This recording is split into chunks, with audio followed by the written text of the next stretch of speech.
The air in the room was thick, heavy with tension.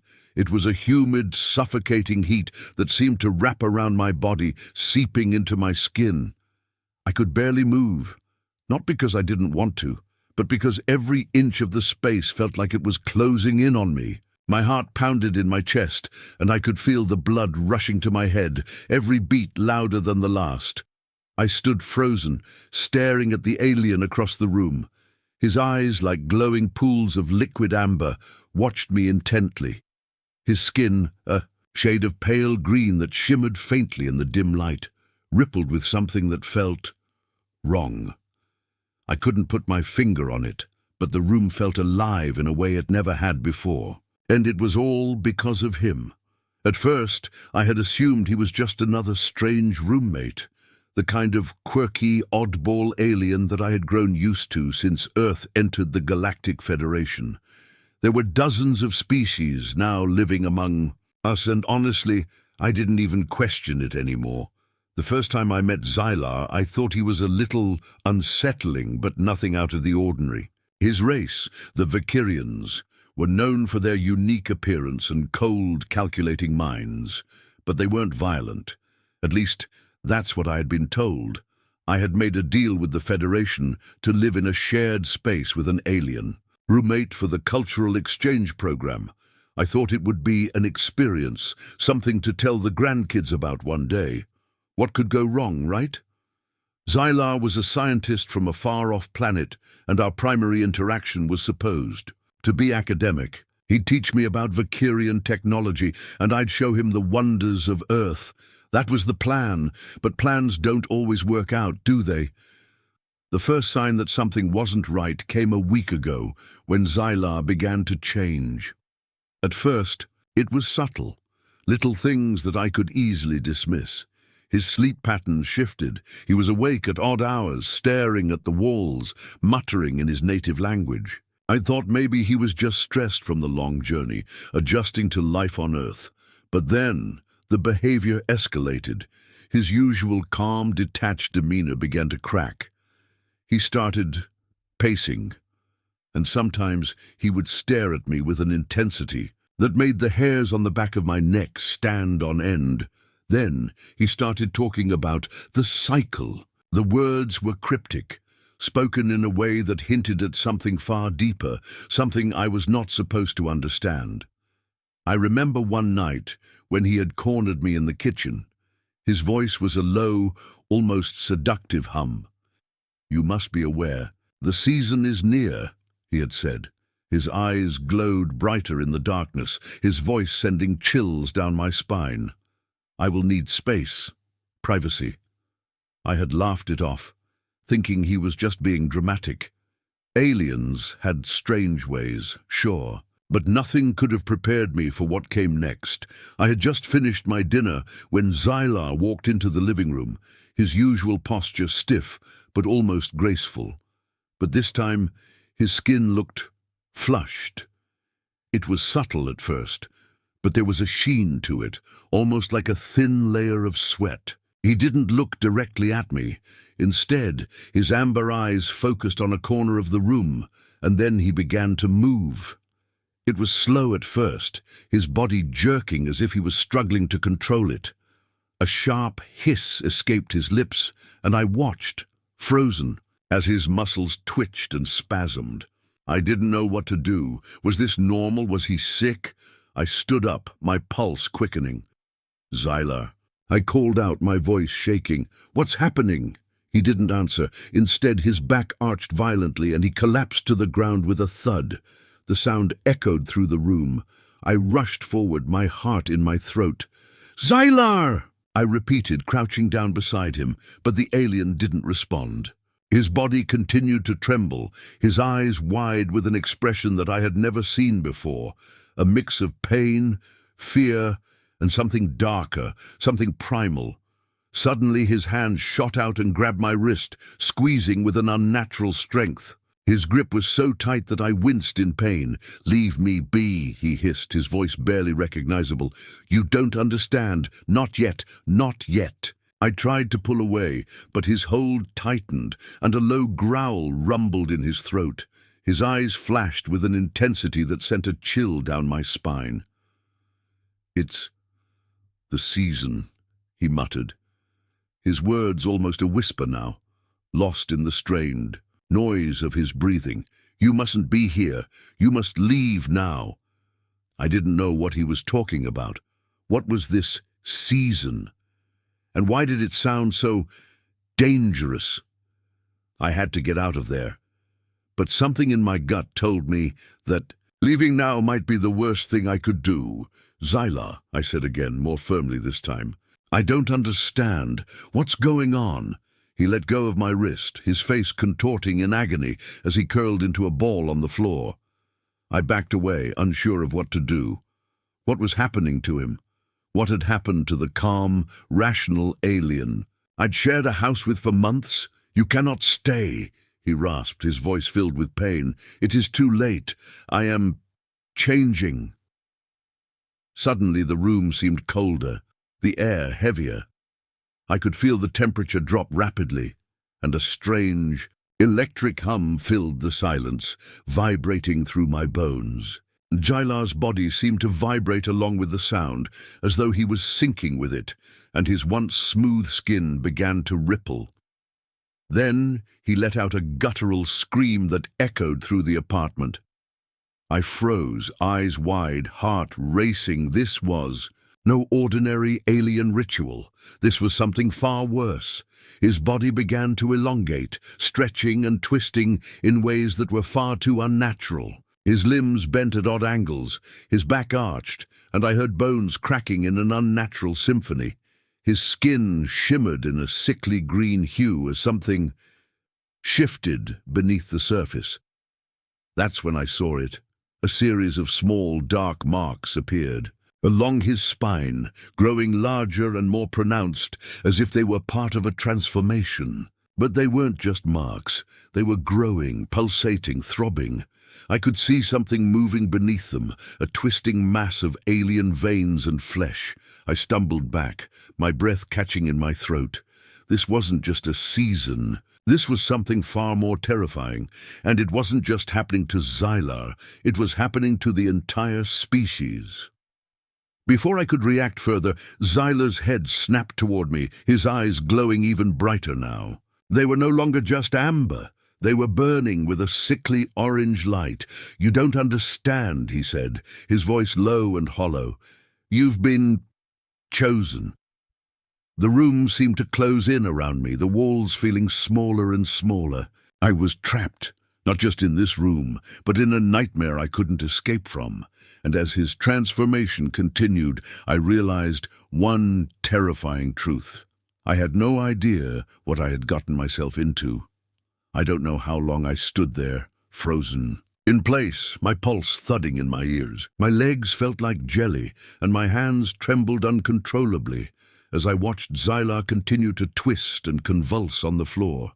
His once smooth, pale skin was now streaked with dark veins, and his eyes were wide with an intensity that made me feel like I was standing in the presence of something ancient, something far beyond my understanding. The air in the room was thick with a strange electric energy, crackling around us. The hum I had felt earlier was now louder, filling the space, vibrating through my very bones. It was almost like the walls were alive, resonating with the force of whatever transformation Xylar was going through. And then, just as suddenly as it had started, Xylar stopped moving. His body went still, and for a moment everything was eerily quiet. The hum, the vibrations, the pulse of energy in the air, it all ceased. A heavy silence fell over the room, leaving me standing there, heart hammering in my chest, struggling to process what I had just witnessed. "Xylar," I whispered, my voice barely audible. For a long moment there was no response. I could feel the weight of the silence pressing in on me, suffocating me. My mind raced, trying to comprehend what was happening. Was this some sort of alien ritual? A disease? A mutation? I didn't know, but what I did know was that I had to get out of there. I took a step back, my heart pounding as I tried to process everything that had happened. Xylar was changing. He wasn't the same alien I had shared my apartment with for the past few months. This was something else entirely, something far darker, more dangerous. Just as I turned to leave, a voice echoed from behind me. "Don't go." It was Zyla's voice, but it sounded different, strained, almost mechanical. I rose, my hand still gripping the door handle, and turned slowly to face him. His head was lifted now, his eyes glowing with a fierce, almost unnatural light. The intensity in his gaze sent a chill down my spine. I had no idea what was going on, but one thing was clear: he wasn't in control anymore. Whatever transformation he had undergone had taken something from him, something fundamental. "I can't let you leave," he said, his voice low and guttural. "You don't understand. It's too late." I swallowed hard, my mouth dry. "What's happening to you, Zyla?" I asked, trying to keep my voice steady. "What's this season you keep talking about?" For a long moment he didn't answer. His eyes flickered with something, a hint of recognition, a flash of regret, before he looked down at his hands, as though inspecting them for the first time. His fingers twitched, and I could see the muscles in his arms bulging, as if they were straining against something that was pushing them to their limits. "The season is—" He trailed off, his voice shaking as he struggled to find the words. "It's not what you think. It's not just reproduction. It's something deeper, something ancient, a cycle that my people have followed for eons." I took a tentative step forward, my mind racing. This was beyond anything I had ever expected. "What do you mean?" I asked, my voice barely above a whisper. "What cycle? What is happening to you?" Zyla's expression softened for a moment, as though the human side of him was breaking through the alien exterior. You have no idea," he muttered. "This is not just a mating season, not a simple biological event. It's much more than that. It's a ritual, a transformation, a rebirth. But it's dangerous. And it's out of control." I swallowed, my stomach twisting in knots. "And why? Why is this happening now? Why did you wait until now to tell me?" His eyes darkened, and I could see the flicker of something deep within them. Fear. Fear that was all too familiar, fear of the unknown. "It's been building for years," he said. "The transformation. It's been accelerating. My people have been waiting for the moment when it would reach its peak. And now the cycle has begun." I could feel the air grow colder as he spoke, the temperature in the room dropping even further. The hairs on the back of my neck stood on end, and I instinctively took another step back. "Wait," I said, my voice shaky. "You mean to tell me that all of this is part of some ritual? You're not just changing, you're becoming something else?" Zyla's gaze flickered for a moment, and I could see the conflict in his eyes. "Yes," he said finally, his voice barely a whisper. "But I didn't want you to get involved. I never meant for you to become a part of this. But you've been chosen." I froze, my blood running cold. "Chosen?" I echoed, the word hanging in the air like a terrible omen. His face was unreadable now, his expression hardening as if he had closed off any trace of emotion. "The cycle demands it. The ritual requires a human, a witness, someone who can see what we have become, someone who will understand the sacrifice." I felt a wave of nausea rise in my stomach, and I stumbled back a step. "Sacrifice? What are you talking about? What do you mean, witness? Are you saying that this is some kind of test for me?" Zyla's eyes narrowed, and for a moment I thought I saw a flicker of something dark behind them. "You don't understand. It's not a test. It's a necessity. We must change. We must evolve. But we cannot do it alone." His words echoed in the silence of the room, the weight of their meaning settling heavily over me. My mind was racing, trying to make sense of what he had said. What kind of transformation was he talking about? What kind of ritual required a human witness? And why had he been keeping this secret all along? I didn't have answers, only more questions. But one thing was painfully clear: I wasn't safe here. Not anymore. I needed to get out, but Xylar's next words stopped me cold. "You can't leave," he repeated, his voice low and final. "You've seen too much. The cycle has already started, and now you're part of it. You can't escape it. No one can." My breath caught in my throat as I realized the horrifying truth. I was trapped. The room shook again. The walls vibrated. The floor seemed to tilt beneath my feet, and a deep, guttural noise echoed from outside the apartment, like the growl of something massive and menacing, something not of this world. My heart skipped a beat as a cold sweat broke out across my forehead. This was no ordinary storm. This wasn't just the chaos of an alien transformation. Something was coming, something far more terrifying than I could have ever imagined. I stumbled back, trying to make sense of the situation. Xylar had changed, but now there was a greater threat looming. I could feel it, an oppressive weight pressing down on my chest, suffocating me. I turned to Xylar, desperate for answers, but the alien wasn't the same. His eyes had darkened to a deep, unnatural black, and his skin had taken on a faint, sickly glow that made him seem like something out of a nightmare. You need to explain," I gasped, my voice shaking. "What is that noise? What is happening outside? What's going on?" Xylar's face remained impassive, though I could see the flicker of something beneath his steely exterior, something almost scared.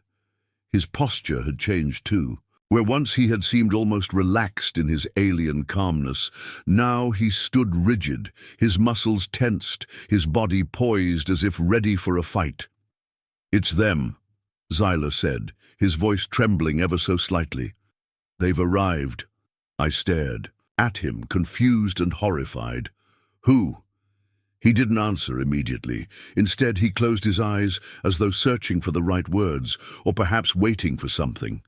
Then, with a strained sigh, he spoke again. "The ones who will stop the cycle. Stop the cycle," I repeated, feeling a sense of dread crawl up my spine. "What are you talking about, Xylar? Who are these them?" A deep rumbling shook the walls again, more violent this time. It was getting closer, closer than ever before. My heart was pounding so hard now that it felt like it might explode. "The ones who caused this," Xylar whispered.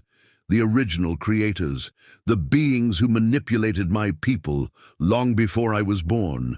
They are coming to finish what they started." I took a step back, my mind reeling. "What do you mean, finish what they started?" Xylar's expression darkened further, his eyes flickering with something darker, hatred, fear, maybe both. "We were never meant to evolve this way. The cycle was not supposed to bring us to this point, but it did. And now they're coming to correct it." I didn't understand. None of this made any sense. Xylar was no longer the same being I had met months ago. He was a different person. Or was he even still the same person? The transformation he was undergoing was not just physical, it was something deeper, something that made his very existence feel alien to me. And now these them were coming to finish what they started. The weight of his words hung heavily in the air. Another crash reverberated through the building, louder this time. The very foundation seemed to shudder under the force of it. I turned toward the window, my stomach twisting in fear. Through the glass, I could see flashes of light streaking across the sky. Something was descending toward us, fast. "What is that?" I asked, my voice barely above a whisper. "They're here," Xylar said, his voice tight. "The creators. They've arrived to take control again, and if they succeed, it will mean the end of everything." I could barely breathe as I turned to face Xylar again. "The end of everything?" I repeated, the words chilling me to the core. "But you said the cycle was natural, that it was part of your species' evolution." Xylar let out a pained sigh, shaking his head slowly. It was. It was meant to be a natural process, but they tampered with it. They altered the cycle, manipulated my people, and now the process is too far gone. We've evolved beyond their control. I took a step forward, desperation rising in my chest. But why are you telling me this now? Why didn't you warn me earlier? Why keep me here in the middle of this? Xyla looked away, his face hardening. I never meant for you to get involved in this, he said quietly, almost regretfully. But you're already a part of it. You can't escape now, and I need your help. I stared at him, disbelief flooding through me. My help? Xylar, what could I possibly do? I'm just a human. I'm not like you. You don't understand, Xyla said urgently, his voice rising. You've seen too much. You know too much. And the creators, they will come for you if they think you know too much. I need you to help me stop them. The panic I felt intensified. I had no idea what he was talking about, but the situation was spiraling out of control. My entire world had just been turned upside down, and I was now tangled in an intergalactic struggle between alien factions that I didn't understand. Suddenly, the door to the apartment exploded open. A wave of cold air rushed in, and before I could react, I saw them. The creators. They were humanoid in form, but towering over Xylar and me, their elongated limbs and glowing, translucent skin, giving them an almost ethereal quality. Their eyes were black as coal, voids of endless darkness that seemed to devour the very light around them. They moved with a fluid grace, their bodies almost hovering as they entered the room. There were 3 of them, tall, imposing, and undeniably powerful. They exuded an aura of control, as if they were the very embodiment of authority, and I could see it in their eyes. They didn't see us as equals. They saw us as tools, as pawns in a game they had already decided the outcome of. One of them spoke, its voice a low, melodic hum that sent chills down my spine. Xylar, it said, its gaze fixed on the alien in front of me. You have failed. The cycle has been corrupted. You are no longer fit to lead your people. It is time for us to correct what you have broken. Xylar stood his ground, his eyes burning with defiance. I will never let you take control again. You manipulated us once, but we have evolved beyond you. You are not our creators anymore. You are our enemies. The creator's expression didn't change. It stepped forward, its presence overwhelming. You are nothing more than an experiment, Xylar, and all experiments must be concluded. As the creator raised a hand, I felt a sharp, stabbing pain in my chest. It wasn't physical, but it was as real as anything I had ever felt. It was like the very air was being sucked out of my lungs, and the room around me seemed to collapse. In on itself, Xylar shouted, rushing to my side, but I could barely make out his form. The pressure in my chest was suffocating and my vision blurred, and then, just as quickly as the pain had come, it stopped. I collapsed to my knees, gasping for air, my hands shaking as I tried to steady myself. Through the haze of dizziness, I saw Xylar standing over me, his eyes wild. With panic, "Don't let them take me," he pleaded. "You have to stop them, please." Before I could respond, the other creators stepped forward, their movements deliberate. The room seemed to pulse with their presence, and I could feel the very fabric of reality bending around them. They were here to finish what they had started, and they wouldn't stop until they had total control. The light that engulfed us was blinding, tearing through the room like an unstoppable force. Of nature, I shielded my eyes, barely able to make out the shapes of the creators as they recoiled from the searing brilliance. It wasn't just bright. It was as though it was alive, pulsating with energy, a wave of intense power emanating from the creature now emerging from the heart of the light. Xylar was standing beside me, his body tense as he studied the figure emerging. His alien eyes widened slightly, but I could tell he wasn't shocked. He seemed almost resigned. The creature's form became clearer, its silhouette cutting through the light like a blade through darkness. It was enormous, far larger than any of the creators, towering over even Xylar. Its armor glinted in the light like liquid silver, rippling with energy. A strange energy field surrounding it, causing the air to shimmer as though reality itself were bending around it. And then it moved. A fluid, almost graceful motion, despite its intimidating size. My heart pounded against my ribs, fear gripping me tightly. What was this thing? Why was it here? Was it here to destroy us? Or was it something else, something even more dangerous than the creators? As it stepped forward, I could see its face, or rather the absence of one. The helmet it wore was smooth, featureless, a reflective surface that distorted everything in front of it. The only thing that stood out was the glowing symbol etched into its forehead, a symbol that seemed vaguely familiar, though I couldn't place it. "This is it," Xylar said under his breath. His voice was laced with tension, his usual calmness replaced by something darker. "The Enforcer." "The Enforcer?" I repeated, my voice shaking. "What do you mean?" "The ones who are sent to execute the will of the creators," Xylar said. "The Enforcers are the ultimate authority in their society. They don't just control, they annihilate." I took an instinctive step back, trying to put distance between myself and this new, terrifying entity. Xylar was right. This wasn't just a threat. This was an executioner, a being that would bring destruction with no hesitation. The Enforcer's armored feet hit the floor with a sound that reverberated through the room. Every movement it made was deliberate, each step calculated, as though it knew the power it wielded and was intent on using it. My heart raced. This was not a fight we could win. This was a force of nature, an unrelenting storm that would wipe us out if it so desired. One of the creators stepped forward, its black eyes staring at the Enforcer with an almost reverent fear.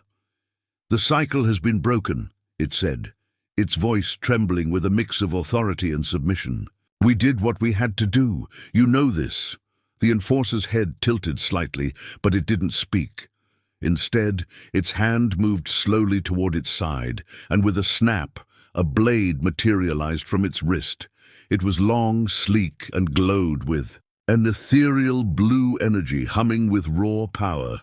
"You have failed," the Enforcer said in a voice that sent a chill down my spine. It was calm, yet there was an undeniable menace behind every word. "Your mistakes are irreparable. The cycle must end." I turned to Xylar, panic rising in my chest. "What does it mean, the cycle must end?"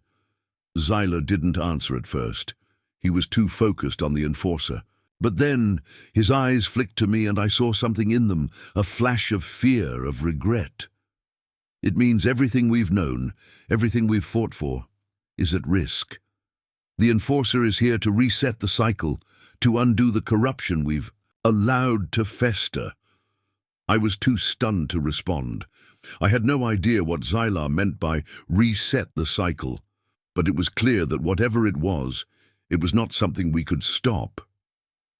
The Enforcer moved toward the creators with a single, purposeful step. The blade in its hand hummed, and for a moment I thought it was going to strike, but instead it held the blade out in front of the creators, as though offering it to them, or perhaps giving them a chance to redeem themselves. "Make your final choice," the Enforcer said. The creator at the front, the one who had spoken earlier, bowed its head slightly. "We will accept the consequences," it said. "We know our actions have led to this moment." The Enforcer raised its blade, and in a single fluid motion slashed downward. There was no blood, no gore, just a wave of energy that seemed to ripple through the air. The creator let out a soft gasp, but it didn't collapse. Instead, its body seemed to flicker as though it were unraveling at a molecular level. And then, with a final flash of light, it disappeared entirely, reduced to nothing. I felt the breath leave my lungs, a sense of disbelief washing over me. Did I just witness? Before I could process it fully, the Enforcer turned its gaze. To me, its eyes hidden behind the reflective surface of its helmet. "You are a witness," the enforcer said, its voice cold and calculating. "Your fate will be decided soon." I opened my mouth, but no words came out. I didn't know what to say. I was in the presence of a force of unimaginable power, and I had no idea how to survive this. My entire world had been turned upside down in a matter of hours, and now I was staring at an entity that could erase me from existence with a mere thought. "Xylar," I whispered, fear gnawing at my insides. "What do we do now?" Xylar's eyes were wide with terror, but he quickly masked it, his expression hardening once again. "We need to get out of here," he said urgently. "We can't stay here. If they find out what we've been doing, it will be worse than death." "But where will we go?" I asked, my voice barely a whisper. "How can we outrun them?" Xylar didn't answer immediately. He looked at the enforcer, who stood motionless, its attention on the creators, or what was left of them. I could see the gears turning in Xylar's mind, his thoughts racing, trying to come up with a plan. Then, with a sudden motion, he grabbed my arm and pulled me toward the door. "We don't have much time," Xylar said. "Follow me. Now." I didn't hesitate. I ran with him, the pounding of my heart in my ears, my feet moving on autopilot as my mind struggled to catch up. But even as I fled, I knew something. I knew we were running from the inevitable. The cycle could not be stopped. Whatever we did, it was already too late. As we turned the corner of the hallway, I saw the flashing lights of the outside world, the chaos that had erupted on the streets. The air smelled of burning metal, of destruction, and there was nothing left to save. The enforcer was coming for us, and we were running out of time. The world was unraveling. I couldn't hear my own breath over the deafening sound of the ground, cracking beneath us. Xylar and I were running down a collapsing hallway, the walls splitting apart as though they were made of nothing but dust and whispers. I had no idea how long we had been running, but every step seemed to pull us deeper into a nightmare I could hardly comprehend. There was no time for questions, no time for answers. Every second felt like an eternity as we dashed toward the exit. But the way ahead was only more destruction. The corridors were filled with smoke, flames licking at the edges of shattered walls, and debris falling from above. It was like we were caught in a nightmare. But there was nothing dreamlike about it. Everything felt real, too real. "Keep going." Xylar's voice broke through the chaos, and I looked at him in panic. His eyes were wide with terror, but there was something else there. Determination, perhaps, or maybe desperation. Whatever it was pushing him forward, pushing us both forward. I wanted to ask him what was happening, what the hell was going on, and why had the enforcer been summoned? What did it mean for the cycle to end? But I couldn't speak. The air was thick with smoke, and I was running on instinct now, fleeing for my life with no idea what was chasing us, only the feeling that it was relentless. "Where do we go?" I gasped, clutching at my chest, my body screaming for air. Xylar didn't answer immediately. He glanced over his shoulder, his gaze flickering to the destruction we were leaving behind. The enforcer was not far behind us, its presence more terrifying than anything I had ever encountered. The ground trembled with each of its steps, and I knew without a doubt that if it caught us, it wouldn't be a quick end. "We can't outrun it," Xylar muttered to himself. "We need to find the others." "The others?" I repeated, my heart sinking. "Who else?" He didn't respond right away. Instead, his eyes flicked to a series of doors on the left. One of them was slightly ajar, a faint light seeping through the crack. Xylar gripped my arm tighter and pulled me toward it. "We have to go now," he said, urgency in his voice. "I'll explain everything later." I followed him, trusting him, despite the uncertainty clouding my thoughts. What had he meant by the others? Were there more survivors? More of his people? I couldn't begin to imagine how many other secrets he had been keeping from me. We reached the door, and Xylar pushed it open with a force that surprised me. Inside was a large room, dimly lit, with consoles lining the walls. It looked like some kind of command center, but there were no people in sight, just a row of holographic screens flashing with data I couldn't begin to understand. Xyla moved quickly to one of the consoles, his fingers flying over the controls. The screens flickered, showing a map of the facility. A map that seemed to stretch on forever. "What is this place?" I asked, my voice barely above a whisper. "The heart of the creators," Xyla said, not looking up from the console. "Where their plans are made, where the cycle began." "The cycle?" I repeated, confused. "Xyla, you need to explain this. What's going on? Why is the Enforcer here? And what does it mean to reset the cycle?" He finally looked at me, his face grim. "It's all connected. The creators, the Enforcer, they've been playing with time, manipulating it. They've been resetting the cycle for eons. Every time things go wrong, they reset it, start over. But this time, they made a mistake." I was too stunned to speak. I tried to process what he was saying, but nothing made sense. "What kind of mistake?" "At some point," Xyla continued, "they lost control. They began to warp time in ways they didn't fully understand. And that's when we came into the picture, you and me." I felt my heart skip a beat. "What do you mean?" He hesitated for a moment, as though weighing whether to say more. Finally, he met my gaze. "You were never supposed to be here, Mara. Neither was I." "What? What are you talking about?" I demanded, my pulse quickening. "Explain, Xyla, please." He ran a hand through his hair, clearly frustrated. "I wasn't supposed to meet you, but I did. And that's where everything started to fall apart. The Enforcer, the creators, they're all hunting us now because we've altered the cycle. Your presence, your connection to me, has created a ripple that they can't control." My mind reeled with the enormity of what he was saying.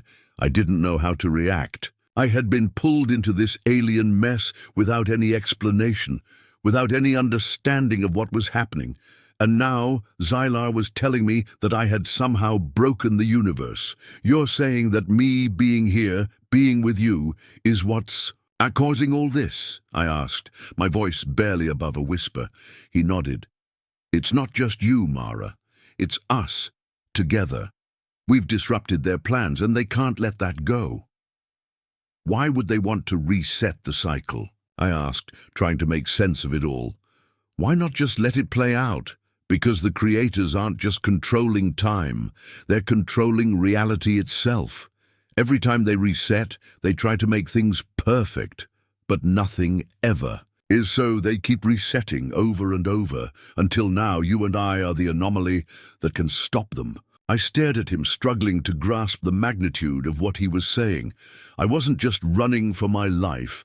I was running because I held the key to destroying everything these beings had built. "How do we stop them?" I asked, my voice shaky. "We need to find the heart of their operation, the place where they initiate the resets. If we can get there, we can stop the Enforcer and end the cycle once and for all. And if we don't," Xyla's expression hardened, "if we don't, the Enforcer will make sure we never get the chance to stop them. The universe will be reset again, and will be nothing more than a forgotten memory." I felt the weight of his words settle on my shoulders. This wasn't just about survival anymore. This was about the fate of everything. The creators, the Enforcer, everything I had come to understand. It was all part of a much larger scheme that had been set in motion long before we ever crossed paths. But how could we possibly stop something as powerful as the creators? And if Xyla was right, if we were truly the ones who could break the cycle, then the Enforcer would stop at nothing to erase us. I looked back at the console. Xyla was already in the process of inputting a sequence, a string of commands. Flashing across the screen, whatever he was doing, it was important, and it was our only hope. "Do you have a plan?" I asked, my voice steady despite the chaos inside me. He didn't look up. We're going to find the heart of their operation, Mara, and we're going to end it. The screen before us blinked once, twice, and then went dark. Xylar, I said, fear creeping into my voice. What happened? But before he could answer, the lights in the room flickered, and the ground shook once more. The Enforcer had found us. The Enforcer's figure loomed in the doorway like a shadow cast from a nightmare. It was unlike anything I had ever seen. Its form both humanoid and alien, a mass of gleaming obsidian-like armor that rippled with an eerie energy. Its eyes, two hollow voids of glowing light, locked onto mine, sending a wave of cold dread washing over me. I could feel the weight of its gaze, as if it were peeling back every layer of my soul, searching for the smallest sign of weakness. Xylar moved in front of me instinctively, his body tense as he positioned himself between me and the creature. I could hear his breathing, shallow and strained. This was it. The final confrontation. I took a step back, my pulse hammering in my chest. There was nowhere to run. We were cornered in this room, the door behind us already sealed shut. The Enforcer didn't move. It didn't have to. It was waiting. Xylar, I whispered, my voice barely audible over the pounding of my heart. What now? His jaw clenched. We fight. The words felt hollow in the face of the Enforcer's power. The creature was the embodiment of everything the creators had ever controlled. Unstoppable, relentless, a force of nature. And yet, I couldn't help but feel a strange sense of defiance surge within me. I had no idea how we could possibly defeat this thing, but I wasn't about to give up without a fight. The Enforcer took a step forward, its movement smooth and deliberate. The ground trembled beneath its feet. It was coming for us. Xylar didn't wait for it to make the first move. With a swift motion, he activated a small device on his wrist, and the room flooded with a bright, pulsing light. The console before us flickered to life, the holographic screens displaying a map of the facility, now fully illuminated. I saw that we weren't the only ones in danger. There were other life signs scattered throughout the complex, each one moving in different directions. What's happening? I asked, my voice tight with fear. The heart of their operation is close, Xylar replied, his eyes scanning the data on the screen. If we can get there, we can stop the cycle. But we'll have to get past the Enforcer first. The Enforcer's eyes narrowed as if it had heard our conversation, its presence growing even more oppressive. It took another step, and suddenly the air around us crackled with an intense energy. The Enforcer was preparing for something. Xylar's fingers flew over the console, rapidly inputting commands. I'm setting the facility's defense system to activate, he said. It's a long shot, but it might slow it down long enough for us to make a move. I felt the shift in the air as the facility's walls began to hum with power. A low, vibrating sound filled the room as large energy shields began to rise around the perimeter. The Enforcer hesitated, sensing the change in its environment. Go! Xylar shouted, pushing me toward the exit. We have to move now. We dashed toward the door, the energy shields flickering into place, just as the Enforcer lunged forward. A surge of energy shot from its hands, slamming into the shields with a deafening crash. The entire room shook from the impact, but the shields held, absorbing the blast. For a moment I thought we might actually have a chance, but then the Enforcer's figure blurred, and with a flash of light it was gone. What the hell? I started to ask, but before I could finish, the air around us shifted, and the Enforcer appeared right in front of us, its eyes burning with rage. There was no time to think. Xylar shoved me out of the way, just as the Enforcer struck. A burst of energy collided with him, sending him flying across the room. I screamed, rushing toward him, but the Enforcer was already moving again, its focus solely on me. I barely had time to react as it raised its arm, the air crackling with energy. A shockwave of pure force sent me tumbling backward, crashing into a console. Pain exploded in my ribs, but I couldn't stop. I couldn't let this thing win. Zylar's voice echoed from across the room, strained but steady. Mara, don't stop. We need to get to the heart of the operation. I pushed myself to my feet, my body screaming in protest, but I didn't care. I'd come too far to let this end now. I looked at the Enforcer, its cold, unblinking eyes fixed on me as it advanced. Every part of me told me to run, but I knew that running wasn't an option. We had to end this. The Enforcer raised its arm again, a blinding flash of energy gathering at its fingertips. Time seemed to slow as I sprinted toward it, my heart pounding in my ears. Just as the Enforcer released its devastating blast, I dove to the side, narrowly avoiding the searing heat. Zylar had reactivated the facility's defenses, and I could see the shields flickering around the Enforcer. It wasn't invulnerable. It was just a machine, just a weapon, and weapons could be defeated. I ran toward the nearest console, hands trembling as I tried to activate the override. Zylar was still on the ground, struggling to get up, but he was too far away to help. "Come on," I muttered to myself, fingers flying over the keys. "Come on!" The console beeped to life. A series of commands flashed across the screen, and I saw a door slide open on the map, a direct path to the heart of the operation. "Mara!" Zylar called from behind me, his voice ragged but determined. "Get to the heart. I'll hold it off." I turned to see him struggling to his feet, blood streaming down his face, but his eyes were filled with fierce resolve. "Zylar! Go!" he shouted, his voice strong despite his injuries. "Now!" I didn't hesitate. I turned and ran toward the open door. The Enforcer was still behind us, but now there was something different in the air, an unfamiliar energy, something that made the hairs on the back of my neck stand on end. I didn't look back as I sprinted down the corridor, but I knew that the battle was far from over. Every step took me closer to the heart of the Creator's operation, the place where it all began. The Enforcer wouldn't stop until we were both erased from existence, but Zylar had bought me time. Time to end this. The walls of the facility began to shift, their once solid structures bending and warping, as if the very fabric of reality was being twisted.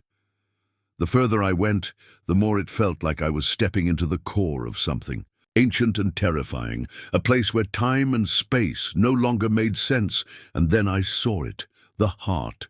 A massive, pulsing core that sat at the center of the facility, its energy crackling and surging in ways I couldn't understand. It was beautiful in a way, but it was also terrifying. This was the source of everything.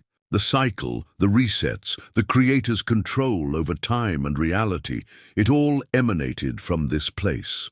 The door slid shut behind me, sealing me inside. The only sound was the rhythmic thrum of the heart, like the beating of some great cosmic pulse. I was alone. The Enforcer wouldn't follow me here, not yet, but soon it would be here, and when it came, I would have to be ready, because this wasn't just a fight for survival anymore. It was a fight for everything. The end.